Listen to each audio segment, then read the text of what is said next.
Doctor Baba Saheb આંબેડકરે કર્યું. આ બંધારણ 26 જાન્યુઆરી 1950ના રોજ અમલમાં આવ્યું. આ દિવસે ભારત સાર્વભૌમ પ્રજાસત્તાક રાષ્ટ્ર બન્યું. ત્યારથી દર વર્ષે આ દિવસને રાષ્ટ્રીય તહેવાર તરીકે ઉજવવામાં આવે છે.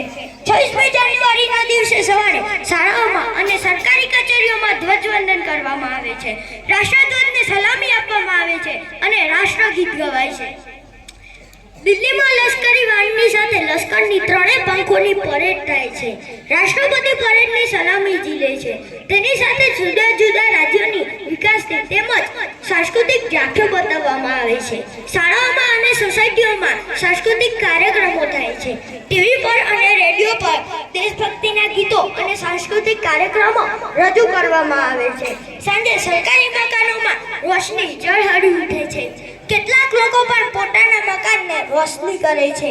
પ્રજાસત્તાક દિન એ આપણને રાષ્ટ્રીય પ્રેરણા આપતો તહેવાર છે.